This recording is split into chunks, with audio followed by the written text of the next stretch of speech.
تمہارے لیے میرا دل خدا سے رجوع کرتا ہے ہر وقت، تمہارے لیے میرا دل خدا سے رجوع کرتا ہے ہر وقت، سوچتی ہوں کہ تمہیں مانگنے میں حرج ہی کیا ہے۔ نور بیٹا، آج آپ نے یوں ہی اکیلے ہی جانا ہے۔ مشی کا فون آیا تھا اور وہ بول رہی تھی کہ وہ آج نہیں جا رہی ہے۔ نور کی یہ بات سنتے ہی پیشانی کے بل گہرے ہو گئے۔ کیا یار، یہ مشی بھی بندہ پوچھ ہی لیتا ہے، آج ہی چھٹی کرنی تھی اس نے۔ خیر اب جانا تو ہے ہی، وہ جانے کا سوچ رہی تھی کہ اچانک اس کے ذہن میں ایک چہرہ چمک گیا جسے سوچ کر وہ ہلکا سا مسکرائی، لیکن فوراً سر جھٹک کر تیار ہونے چلی گئی۔ وہ زیادہ تر گاؤن میں ہی جاتی تھی، لیکن کبھی کبھار کلر ڈریس میں بھی چلی جاتی۔ کالج میں بھی اس کی یہی روٹین تھی، آج بھی وہ گاؤن میں ہی تھی۔ سمن نے نور کو بھاگ کر آتے ہوئے دیکھا تو مسکرانے لگ گئیں۔ آؤ بیٹا نور، ناشتہ کر لو۔ نور نہ صرف اپنے بابا کی بلکہ اپنی امی کی بھی لاڈلی تھی۔ نہیں ماما جی، میں یونی سے ہی کچھ کھا لوں گی، ویسے بھی لیٹ ہو گئی ہوں کافی۔ یہ بول کر وہ گاڑی میں بیٹھی اور نکل گئی۔ یونی پہنچ کر سب سے پہلے تو اسے مشی کی یاد آئی۔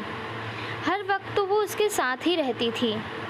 خیر وہ اپنے باقی فیلوز کے جانب بڑھی اور کلاس کا رخ کیا۔ آج روٹین کافی تھکا دینے والی تھی۔ نور نے لیکچر جیسے تیسے لیے اور ڈپارٹمنٹ سے باہر آ گئی۔ سب دوستوں نے الگ الگ راستہ اختیار کیا گھر جانے کو، اور وہ بھی اسٹاپ کے جانب بڑھی۔ رش کافی زیادہ تھا اور اوپر سے گرمی بھی بہت تھی۔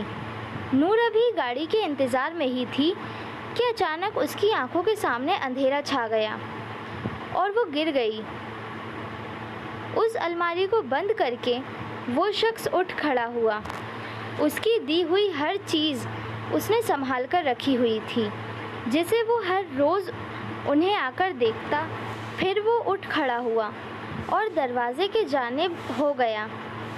ایک جھلک پیچھے مڑ کر دیکھا اور بوجھل قدموں سے دروازہ بند کر کے نکل گیا۔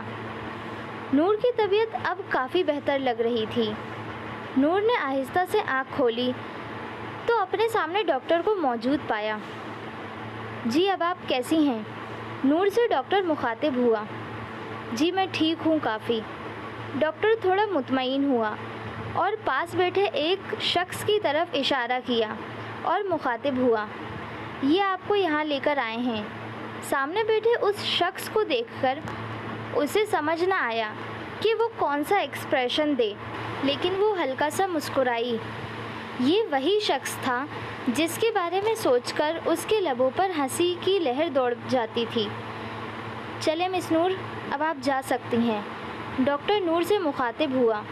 نور جانے کے لیے اٹھی تو اچانک اسے چکر کی وجہ سے سہارا لینا پڑا، اور وہ کوئی اور نہیں علی تھا جو اسے وہاں لایا تھا۔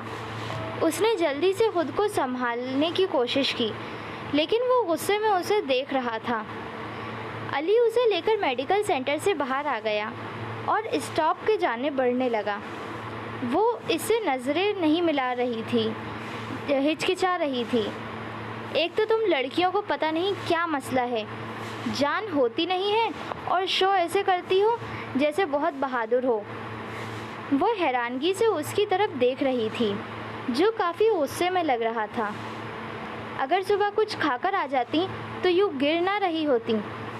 اس کے اس انکشاف پر نور نے اسے چونک کر دیکھا، لیکن وہ سمجھ نہ سکی، شاید اس کی نیچر ہی ایسی تھی، روڈ ٹائپ۔ خیر ایک ملاقات میں انسان کسی کو جج نہیں کر سکتا۔ وہ اسے اس وقت غصے کی حالت میں بھی برا نہیں لگ رہا تھا۔ وہ اسٹاپ پر پہنچ گئے اور اس کے بابا بھی آ گئے۔ وہ شخص اسے اسٹاپ پر چھوڑ کر واپس جا رہا تھا۔ نور اسے جاتا ہوا دیکھتی رہی جب تک کہ وہ اس کی نظروں سے اوجھل نہیں ہو گیا، لیکن اس شخص نے ایک بار بھی پلٹ کر نہیں دیکھا تھا۔